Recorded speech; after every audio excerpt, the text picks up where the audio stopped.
Welcome to a very special event. And we have so many friends, colleagues in the room. This feels special.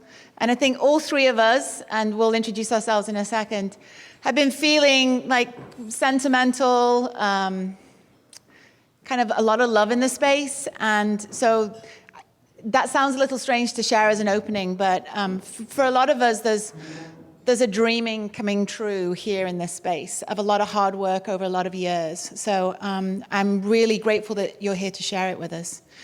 My name is Victoria Robinson, and I'm the director of the American Cultures Center on campus and teaching faculty in ethnic studies. And I'm going to draw a brief history around why we're here together today and what the partnership means for us. My colleagues Miho, Kim, and Mike Bishop will also be giving some really interesting and gutsy context for the rest of this morning. So it's nice to draw a story about why we all connect, and so let me share a brief one, which is that 4 years ago, a former student of mine in the Department of Ethnic Studies, Cristina Fletes, who some of you may know, I know at least 2 people know her in this room, she wrote to me about what she was doing since she'd left UC Berkeley. And of course, all our students go off to do amazing things in the world, and not surprisingly, this incredible student was doing incredible work.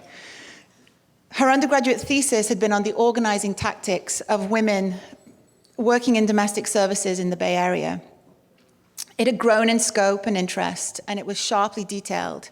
It was a critical analysis, and it had been personally grown into a thesis that really translated ultimately to working with the Oakland DataCenter. The Oakland DataCenter was in the midst of their first ever national research project on the working conditions of domestic women and domestic workers. And Christina's work had grown in scope, and she was nourished by the center. And it was wonderful to see this young woman and the research that had begun at UC Berkeley become something that was part of a magical moment with the Oakland DataCenter. Christina had connected with the data center way before I had, and I have to say that I'm really grateful that yet on one more occasion I was learning from my students, as I always hoped to do, and that she began crafting our relationship. And it's not an unimportant note to kind of think about the ways in which our relationships at UC Berkeley can be ones of both teaching and learning on an everyday scale. And it was Christina who was bringing the information into the space, not the faculty. The AC program, the American Cultures program, hosts the graduation requirement for UC Berkeley students. We're 25 years old this week, and the symposium is lovingly within that celebration. The American Cultures requirement is the only graduation requirement, and it's centered on a comparative racial analysis. Every UC Berkeley student has to take at least one of these courses. And it's with that kind of cherishing of a particular space that we started to develop a relationship with the Public Service Center and the Oakland Data Center. The AC program in this most recent chapter had started to develop community-engaged scholarship partnerships, a program, and it was clear that as marginal as we think some of us on campus, a program like American Cultures might be, we felt that what we were endeavoring to move forward in really was saturated within a UC Berkeley power structure. That as marginal as the undergraduate curriculum might be in the research interests of the faculty and the ways in which power and wealth get distributed across the campus, we still had a lot that was coming with us into our relationships. And if not careful, we could really trample our partners. That it was really important that we did not deploy new community-based projects on to our partners. So if the right beginnings weren't developed, we knew that we may have a disaster in the making. The kinds of racialized, classed, and gendered politics of the university's own knowledge and its world were entrenched, and I have to say, they still are. That there is a kind of an entrenched power structure. So I can't claim that we have changed everything. None of those magical transformations that the university likes to claim and name in everything but its own privileges. So you can tell I'm a bit of an honest person over here. We're videotaping too. Let's see what my boss thinks later.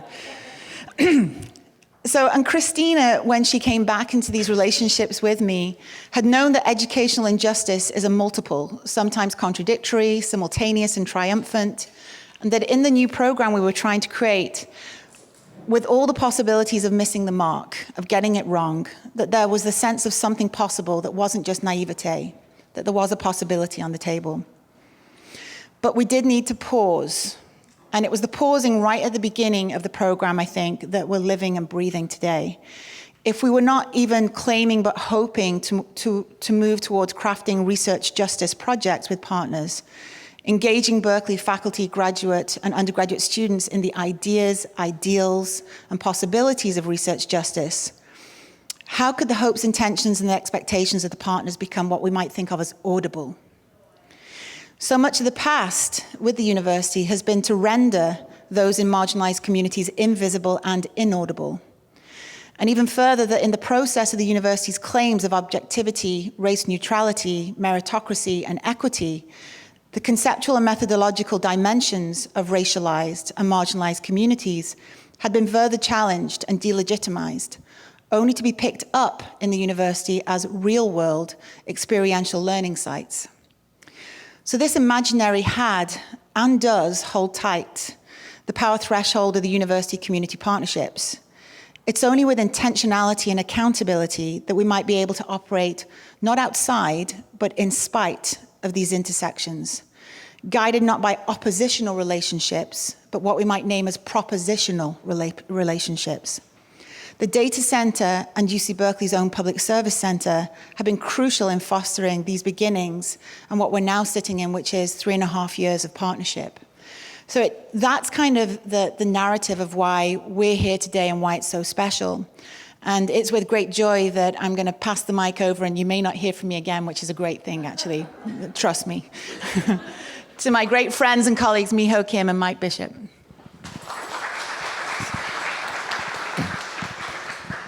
Thanks, Victoria. My name is Mike Bishop. I'm the interim director of the Public Service Center here on campus. And I'm going to stand behind the podium just so I have something to lean against. I'm going to talk a little bit about how we do this thing we call CBR, or research justice, knowing that we'll have a panel in a moment talk about that in depth. I do want to say it involves the mind, heart, and spirit. Rather the mind, the heart, and the physicality of it. And Victoria is someone who's really invested a lot of herself in all three aspects in this work. She's been a champion on this campus, and she's being recognized next week by the campus with a Chancellor's Award for Public Service. So it's an honor to work with her.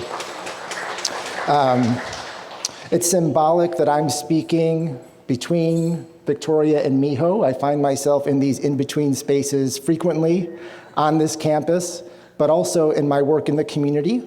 So I am involved with the Prisoner Hunger Strike Solidarity Coalition off campus.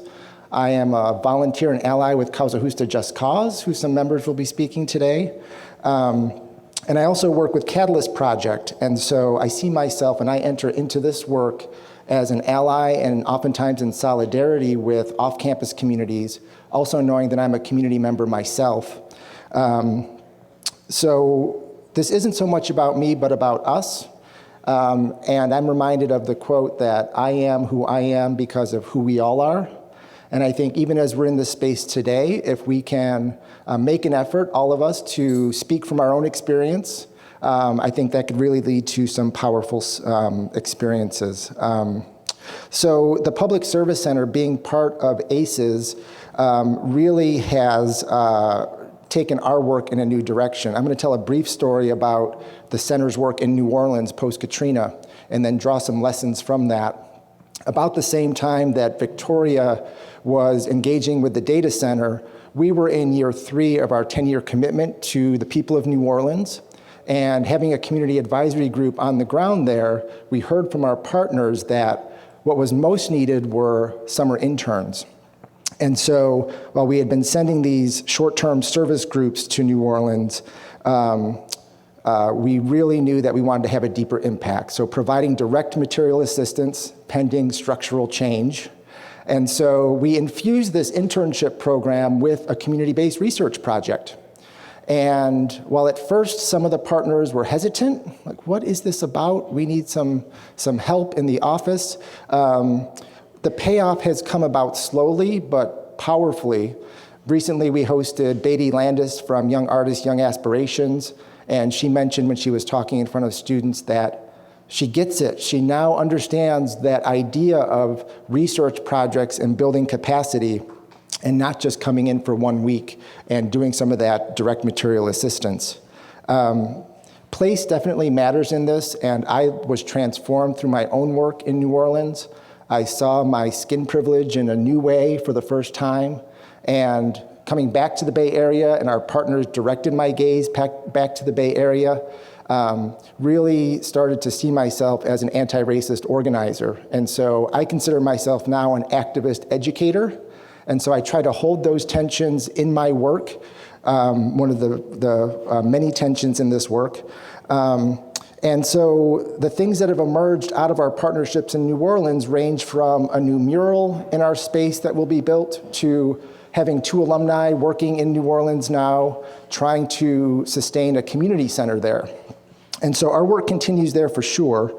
From that story, there are a lot of lessons, but before I go further, I'm just curious, in this room right now, just by a show of hands, how many alumni, Cal alumni are in the room? All right, welcome back to campus. Thank you. And then maybe to expand that circle, how many community members are in this space, by a show of hands? Okay, thank you. How many students?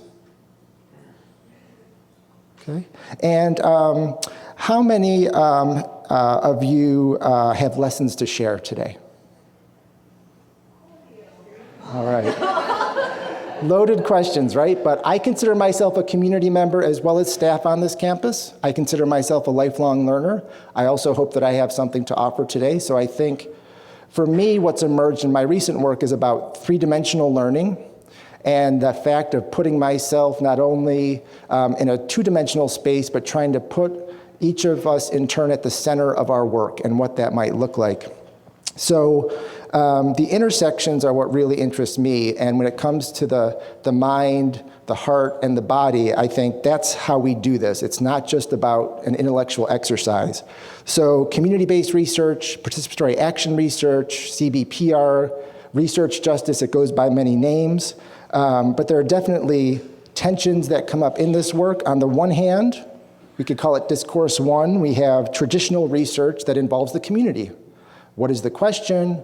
Gathering data, analyzing the data, putting it in a format that works, and having the community be a part of that at every step of the way.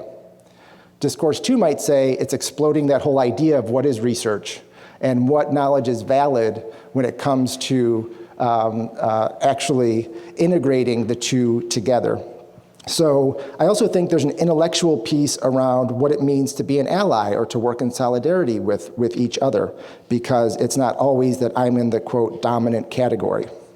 At its root, I also think that it's important from an intellectual standpoint to put a stake in the ground and say there are democratic values in a reasoned way that are worth noting and saying this becomes the foundation of our work. Public discourse is one of those.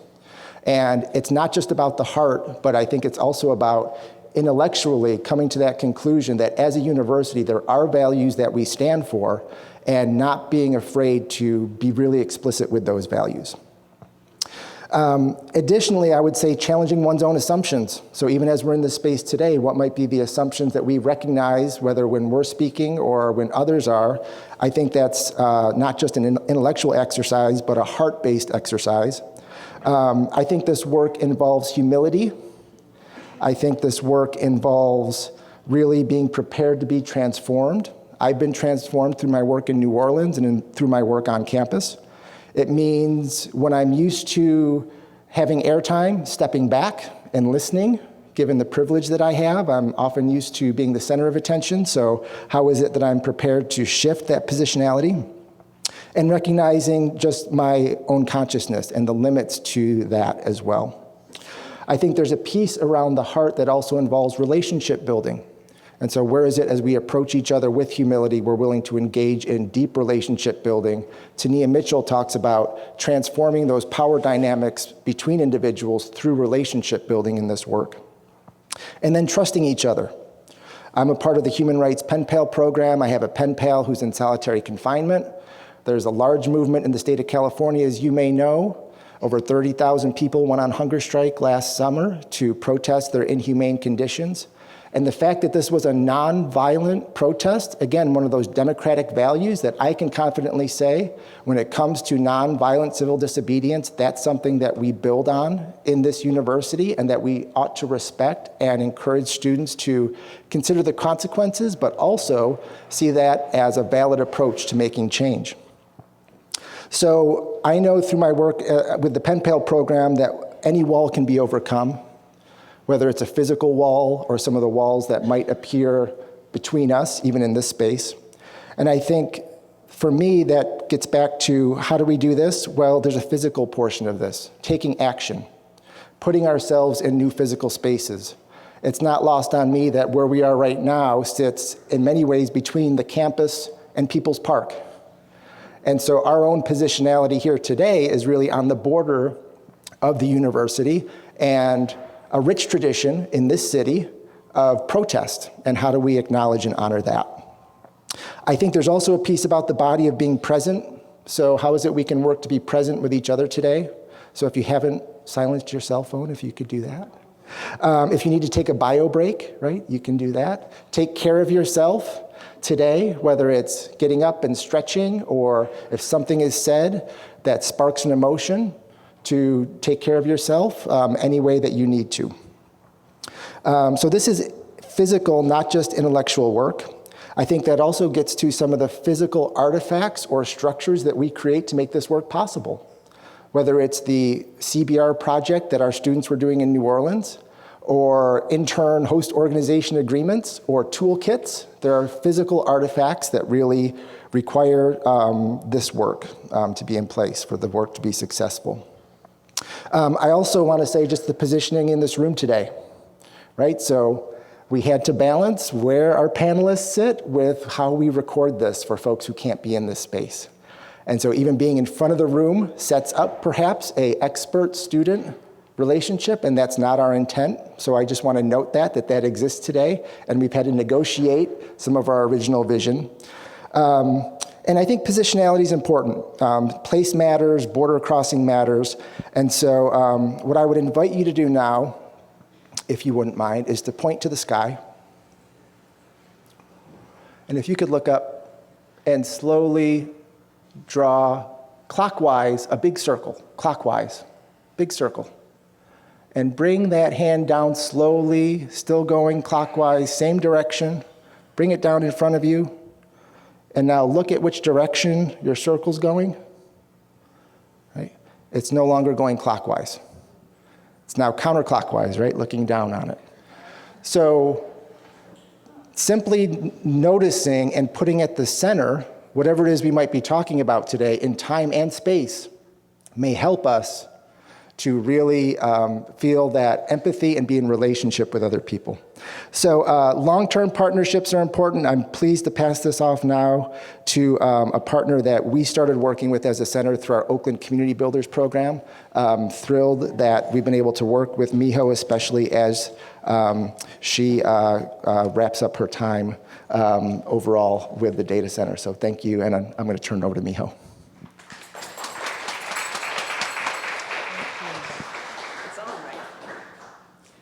Good morning, beautiful people. Just testing to make sure you can stay put for another 10 more minutes or so. But trust me, after that, you're going to have to do the work. So enjoy the flight in the meantime. I want to talk about research justice from the data center's perspective. So I'm going to include a little bit of an introduction about data center as well, for those of you who might not be familiar. The data center was founded in 1977 in Oakland. And during the first 2 decades, data center sought to democratize information. We were a part of the Right to Know movement, exposing injustices, one coup d'etat at a time in Latin America, or exposing the hidden money connections right here in our backyard around a proposed development project or conflict of interest and so on. Essentially, we were digging information as evidence and exposing the enemy. Then in the next decade, we sought to democratize methodologies. In early 2000s, more and more community partners were coming to us and saying, you know, we looked up information, whether it's census, you know, Bureau of Labor Statistics, to look up numbers about ourselves and our working conditions, and we couldn't find anything, or what we found was grossly inaccurate. But what we have to do is, in order to make the case for policy change to improve our conditions, we actually have to prove that we are 10,000 strong, or you know, whatever, and not just 1,000. So how are we going to do that? You know, we have to. It seems like we have to create our own data because it's just not out there. And many of you might be familiar with the Domestic Workers' Bill of Rights that passed in California in the recent months. It was first passed in New York State in 2010. After 6 years of vigorous campaigning by a group called Domestic Workers United in New York. When they first began to organize in 2001 or 2, they approached DataCenter, and that was exactly what they said to us. And they found that, you know, the number of domestic workers in New York City were so grossly undercounted. You probably had like that number just on like Park Avenue alone. So we, you know, that's what we began working on. And we quickly found that we had to retool what we knew as social science research based on two main factors. One was we had to accommodate the researchers who were not your kind of typical, you know, academics or researchers for whom research is taught, or for whom research guidebooks and things like that are written. And I don't mean just demographically, or like, you know, in terms of level of formal education, but also in terms of like purpose of the research and the utility of the research. So in their case, the data was to become directly a political ammunition in their hands so that they could use it to advance their own change agenda. And the second factor was that we had to take into account that when we said researcher in this project, that it was actually multiple individuals, and not just a few, but like dozens. And you know, some of those women were also representing like their own cohorts. So really, we're talking about like 100+ people that, you know, wanted to move in an organized, unified way and sit in the steering wheel together. And we wanted to make sure that when we said participatory, that's what it meant, that they were in the driving seat, strategically driving the research agenda, ultimately to win this campaign. So part of our job was to obviously help create the data, but the real value as we saw it in our research was to be measured by how effectively the domestic worker women themselves could wield them as real experts of the conditions they faced. And to be recognized as such, not just amongst ourselves, but you know, with policymakers and such. They didn't want to rely on outside experts to speak for them or their issues. That was a very clear foundational principle for their organizing. And so this survey project provided a valuable opportunity for empowerment, finding their own voice, building confidence, and leadership development. And organizationally, it also helped increase the membership of DWU. Because of the outreach and the data collection that the women did themselves. And it really sparked dialogue at Central Park and, you know, different places where they connected. So it really strengthened the base as well. And that was kind of, you know, intentional, right? So we believe agency is one of the most subversive things that you can foster among the oppressed and the exploited, trying to advance their own change agenda. And so that's why we started calling this work not just democratizing research, but decolonizing research. Now, in the most recent decade, we started to observe something kind of really insidious that we felt like we hadn't named yet. We didn't know what it was. And like no matter how much democratizing research and methodologies that we did, we were still observing case after another, like someone who's really politically powerful stepping in and saying something really inaccurate about the research, or how these women are not really experts, or that they're not really researchers, and discrediting the research. And then that research and the data gets tossed out the window. And we kept seeing that firsthand. And, we knew that it wasn't really for the lack of rigor, like it was alleged. In fact, it wasn't oftentimes, for lack of truth or anything like that. It was fundamentally political. So, and it was only certain people and institutions that got to call the shots on what really constituted rigor or what research was really legit, right? So we said this is a problem, because the communities, often call out research that's not legit, that's not really accurately reflecting their own realities, like in the mainstream literature and stuff, but there's no accountability to communities, And so we can, so we said, who's running that currency exchange where social science, and this like ever evolving, what constitutes evidence and rigor, who's running, like if that's the currency, like who's running that currency exchange? Certainly not grassroots community sector of the social justice movement.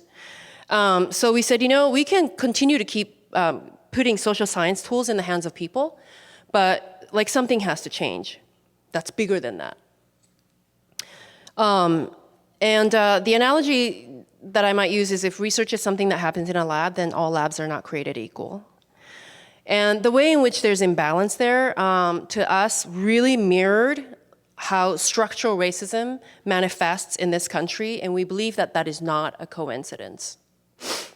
So then DataCenter became about ultimately permanently leveling the information playing field, not just temporarily doing so by augmenting the research capacity for one campaign to another.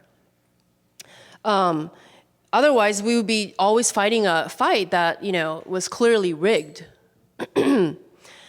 Hence the word justice combined with research. That's how we came up with the term research justice. And we had to bring research into spaces, grassroots, community member spaces, where in a way that explicitly named that elephant, that we were kind of feeling, because it was always there, and it really became an obstruction, And we had to explicitly name that we were cognizant of these structural inequities in research itself, that it wasn't a coincidence when, a participant might feel like, oh, I have to put my guard up, or another, young person might feel like, oh, you know what? If it's about research, I'm definitely not that. I'm not a researcher. That's up to the folks over there who have PhDs or who are smarter than me, and so on and so forth. That's actually all the inequities that we have unconsciously internalized, perhaps, not only our lifetimes, but through generations, right? And so we named the elephant right off the bat, on top of the agenda, and that's how we bring research into grassroots spaces, where communities have been colonized by research for so long, because that is a reality in our context when we come together, despite our best intentions.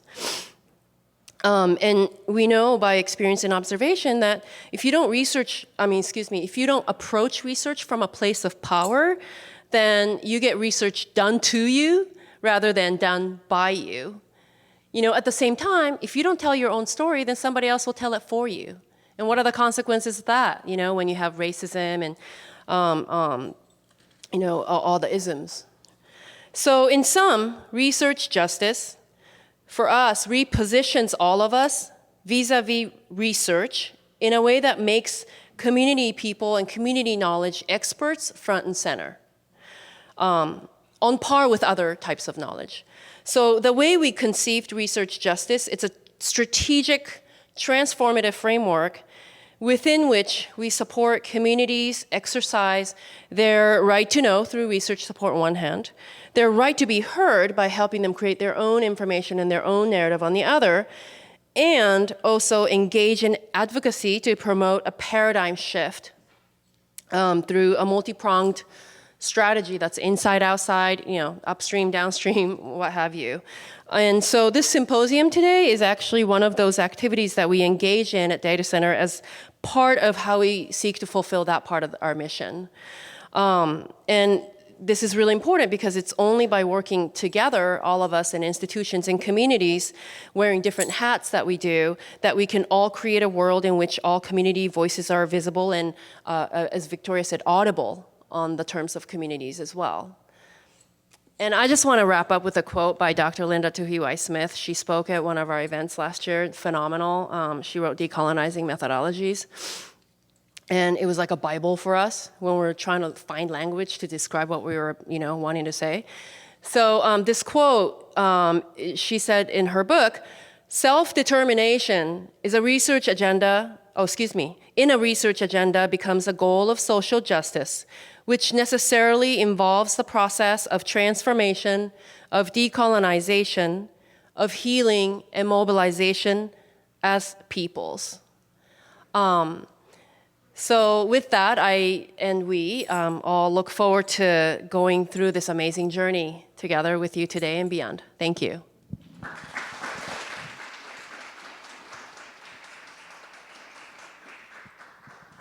And by the way, if you also resonate with that quote, you can purchase a t-shirt with that quote on the back for $15. It will support a good cause. So now, let's shift gears, and we're going to have you do the work, like I mentioned earlier. So I hope you had enough breakfast and coffee. We're going to shift gears. Okay. So those were the opening comments. Thank you so much for staying with us. Now we're just going to do a little icebreaker to get everyone kind of warmed up and get to know some of each other. Next few minutes, we'll go on a break, and then we'll actually start the panel. Okay. So how many of you played diversity rounds before? Okay, well, okay. Okay, for the rest of you, this exercise the purpose of it is to acknowledge the various ways in which we're really diverse. And for this particular theme today, I think, particularly focusing on like diversity of the knowledge and the types of knowledge we bring into this room might be appropriate, and explore the implications of all of that in our work. The instruction is very simple, and it's super vague. So no clarification questions like we're probably all used to doing. But it's really simple. I'm going to give you like 5-6 minutes, and I'll be timekeeper too. So y'all, get up. Unless you want to stay, put or seated, it's totally up to you. But feel free to get up and move around. And all of you, I would like you to please organize yourselves according to where you are from. No clarification questions. Self-organize. See what you signed up for? So thank you so much. I mean, first of all, good job on self-organizing. With such minimal instruction, you did it. So maybe, did any group end up talking about how that particular background impacted your work? Or what do you bring into your work that has to do with your background? You're nodding. Do you want to share about what that was briefly? Oh, I was. Say your name first. I'm sorry. This is Sim. I'm Sim Chang from College Writing Programs. Did my training in Nebraska, spent 10 years in Nebraska, and became very Midwestern. I went into culture shock when I came out to California. I think for me, it was more of claiming my place as a non-native speaker, but was under the British, where English was my only language. I dream and curse in English. But so what it was, and Nebraska allowed me to do that kind of research, opening up a space to talk about people who have been colonized and yet really need to work with the ethnic background. And so, without hogging my time. No, thank you. Anybody else where that came up? How maybe your background impacts your work? Or what you bring into your work? No? And Mike has another. So that is one important question, right? Like how our place and our community of origin affects our work. As we think about moving into the break, one note about just the power of self-organizing. And as we talk about research justice and what that means for social movements, how that self-organizing factor can be very powerful, how much structure is actually needed for folks to organize. And as we move into the break, one question that I'll ask you to maybe pair up with someone as you go into the break and have a brief conversation as you take care of any of your needs is the following. If you could think of a personal mentor, someone close to you, someone who taught you a valuable lesson, someone you want to bring into this space, right? Whose shoulders we stand on or you stand on. Think of that individual and think of one value that individual taught you that you carry with you today. Okay. And as we move into the break, kind of partner up with someone and have a very brief conversation about who that individual is, whose name you want to actually call out and bring into this space, and what value have they taught you. Okay. So moving into the break, we have about 10 minutes. Is that right? So take care of your needs, but also have that brief conversation, 8 minutes. So take care of your needs, have that brief conversation, then try to get back to your seats in 8 minutes. Okay, thank you.